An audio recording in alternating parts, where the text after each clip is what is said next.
ಮನುಷ್ಯರ ಕರ್ತವ್ಯ ಏನಾಗಿದೆ ಅದರ ಕುರಿತಾಗಿ ನಾವು ವಾಕ್ಯವನ್ನ ಧ್ಯಾನ ಮಾಡೋರಾಗಿರೋಣ. ದೇವರು ಮನುಷ್ಯನಿಂದ ಆಲೋಚನೆ ಮಾಡುವಂತಹ, ಇಷ್ಟಪಡುವಂತಹ, ಬಯಸುವಂತಹ ಸಂಗತಿ ಏನಾಗಿದೆ ಎಂಬುದಾಗಿ ಅದರ ಕುರಿತಾಗಿ ಇವತ್ತು ವಾಕ್ಯವನ್ನು ಧ್ಯಾನ ಮಾಡೋಣ.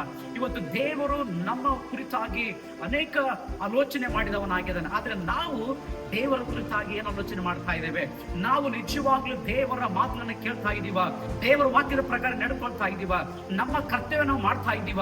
ದೇವರು ನಮಗೆ ಎಲ್ಲವನ್ನು ಮಾಡಿದ್ದಾನೆ, ಆದ್ರೆ ನಾನು ದೇವರಿಗಾಗಿ ಏನ್ ಮಾಡ್ತಾ ಇದ್ದೇನೆ? ನನ್ನ ಜೀವಿತದ ಮೂಲಕವಾಗಿ ದೇವರಿಗೆ ಸಂತೋಷ ಉಂಟಾಗ್ತಾ ಇದ್ದೇನಾ? ನನ್ನ ಜೀವಿತದ ಮೂಲಕವಾಗಿ ದೇವರಿಗೆ ತೃಪ್ತಿ ಉಂಟಾಗ್ತಾ ಇದ್ದೇನಾ? ಇವತ್ತು ನನ್ನ ಜೀವಿತವು ದೇವರಿಗೆ ಮೆಚ್ಚುಗೆಯಾದ ಜೀವಿತನ ಜೀವಿಸುವಂತ ವ್ಯಕ್ತಿಯಾಗಿದೆ ಎಂಬುದಾಗಿ ಇವತ್ತು ನಾವು ಧ್ಯಾನ ಮಾಡೋಣ. ಪ್ರಸಂಗಿ ಪುಸ್ತಕ 12ನೇ ಅಧ್ಯಾಯ 13ನೇ ವಚನದಲ್ಲಿ ಬರೆಯಲ್ಪಟ್ಟಿದೆ, ವಿಷಯವು ತೀರಿತು, ಎಲ್ಲವೂ ಮುಗಿದು ಹೋಯಿತು, ದೇವರಿಗೆ ಭಯಪಟ್ಟು ಆತನ ಆಜ್ಞೆಗಳನ್ನು ಕೈಗೊಳ್ಳು, ಮನುಷ್ಯರ ಕರ್ತವ್ಯವು ಇದೆ ಎಂಬುದಾಗಿ ನೋಡುತ್ತಾ ಇದ್ದೇವೆ.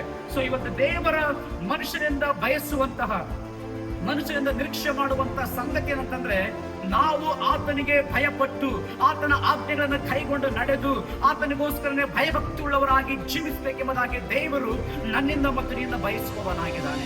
ಇವತ್ತು ಇದು ಪ್ರತಿಯೊಬ್ಬ ಮನುಷ್ಯನ ಕರ್ತವ್ಯ ಏನಂತಂದ್ರೆ, ದೇವರಿಗೆ ಭಯಪಟ್ಟು ಜೀವಿಸುವಂತದಾಗಿದೆ, ದೇವರ ಆಜ್ಞೆಗಳನ್ನು ಕೈಗೊಳ್ಳುವಂತದಾಗಿದೆ, ದೇವರ ಸಮ್ಮುಖದಲ್ಲಿ ಕೂತ್ಕೊಳ್ಬೇಕಾಗಿದೆ, ದೇವರಿಗೆ ಮೆಚ್ಚುಗೆದ ಕಾರ್ಯಗಳನ್ನು ಮಾಡಬೇಕಾಗಿದೆ.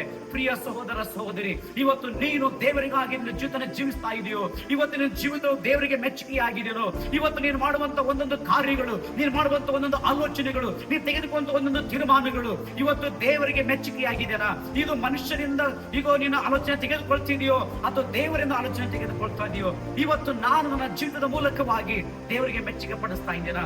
ದೇವರು ನನ್ನ ಜೀವಿತದಲ್ಲಿ ಇಟ್ಟಿರುವಂತಹ ಉದ್ದೇಶಗಳನ್ನ, ನನ್ನ ಜೀವಿತದಲ್ಲಿ ಇಟ್ಟಿರುವಂತ ಎಲ್ಲ ಆಲೋಚನೆಗಳನ್ನ ನೆರವೇರಿಸಬೇಕಂತಂದ್ರೆ ನಾನು ದೇವರಿಗೆ ಭಯಪಟ್ಟು ಜೀವಿಸಬೇಕಾಗಿದೆ, ದೇವರ ಆಜ್ಞೆಯನ್ನು ಕೈಗೊಳ್ಳಬೇಕಾಗಿದೆ. ಇದು ಪ್ರತಿಯೊಬ್ಬ ಮನುಷ್ಯರ ಕರ್ತವ್ಯ ಎಂಬುದಾಗಿ ದೇವರ ವಾಕ್ಯದಲ್ಲಿ ನೋಡುವರಾಗಿದ್ದೇವೆ. ಅದಕ್ಕೋಸ್ಕರ ಇವತ್ತು ದೇವರು ನಮ್ಮಿಂದ ಬಯಸುವಂತ ಸಂಗತಿಯನ್ನು ಮಾಡೋಣ, ದೇವರಿಗೆ ಈಗ ಮೆಚ್ಚುಗೆಗೆ ಜೀವಿಸೋಣ. ದೇವರು ನಮ್ಮ ಜೀವಿತದಲ್ಲಿ ಅಥವಾ ಅತ್ಯಧಿಕವಾದಂತಹ ಕಾರ್ಯಗಳನ್ನ ಆತನು ನಮ್ಮ ಜೀವಿತದಲ್ಲಿ ಇಟ್ಟಿರುವವನಾಗಿದ್ದಾನೆ. ದೇವರಿಗೆ ಭಯಪಡೋಣ, ದೇವರ ಆಜ್ಞೆಗಳನ್ನು ಕೈಗೊಳ್ಳೋಣ, ದೇವರಿಗೆ ಮೆಚ್ಚುಗೆಗೆ ಜೀವಿಸೋಣ. ಆಮೆನ್.